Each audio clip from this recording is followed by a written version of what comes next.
Hi, my name is Chelsea McGinnis, and this is my NewDay story.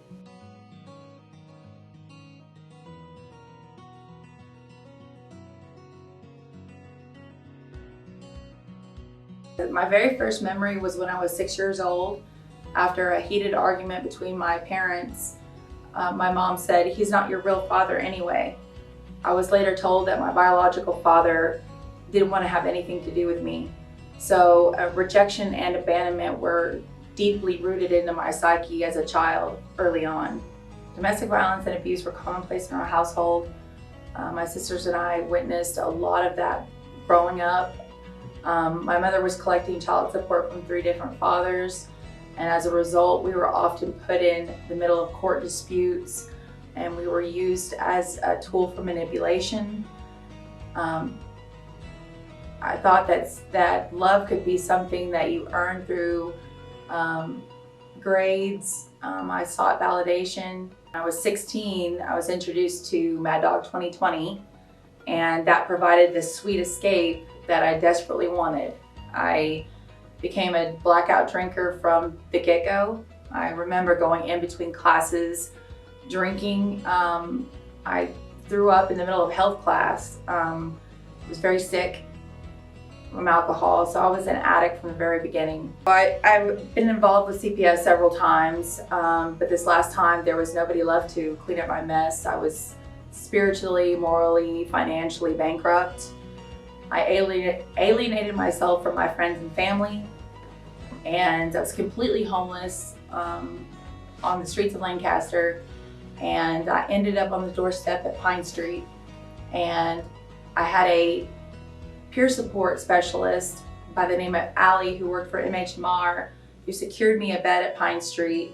I had nothing but a suitcase, and that's where I was introduced to peer support services, and I don't know where I would be if it wasn't for her getting me that bed into that treatment facility. I graduated the treatment facility and went into the Union Gospel Mission. I stayed there for 17 months. I decided that I was going to do anything to stay clean. I became willing to do what was asked of me. I entered into an intensive program, the Family Drug Court, and I decided just to leave the custody decision up to the judge and do my best to stay clean and sober. Part of the Family Drug Court, I was introduced to NewDay services and Focus for Mothers.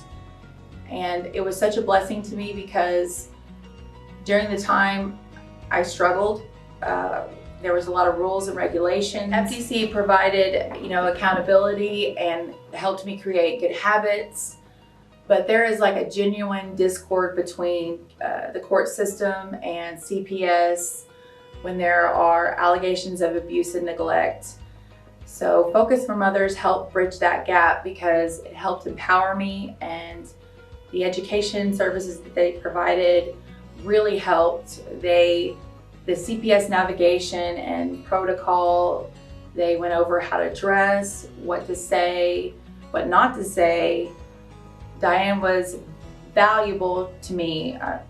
She showed up to my family hearings and my court proceedings as my support. She believed in me when I didn't believe in myself. I was at a very low point in my life. My mother died of terminal lung cancer during this time, and my son was diagnosed with severe level 3 autism. So she basically believed in me when I couldn't believe in myself. So I also obtained my permanent supportive housing, and I was granted custody back of Lincoln. I spent 18 long months in the Family Drug Court program and graduated.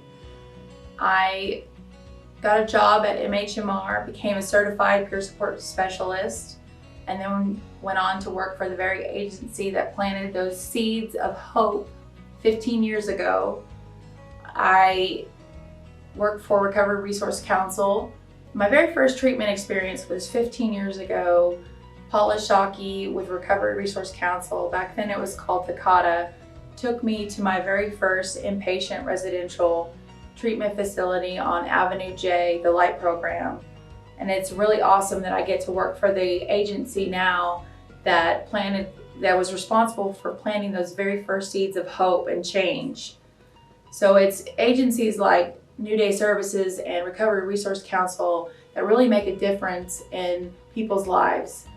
They save lives. So today my life looks, I have my own apartment, I have my own car, I have a great job, I have my son, he's in school. If somebody would have told me 4 years ago that I would be working for the agency, be a certified peer, and be doing the things that I'm doing today, I would have thought they were crazy. My life is just completely transformed. They say that if you put in just a fourth of the effort it took to get, drugs and alcohol into your recovery or sobriety, that you'll get sober. And that's exactly what I did. I took the advice. I finally got into enough pain to where I was desperate for change. And it was through all these resources that I'm now able to help others. I was given the permanent supportive housing, understood what SNAP benefits, all the resources at my disposal. I now can help other people and model what it looks like to advocate for yourself and have the willingness to do what it takes to get sober.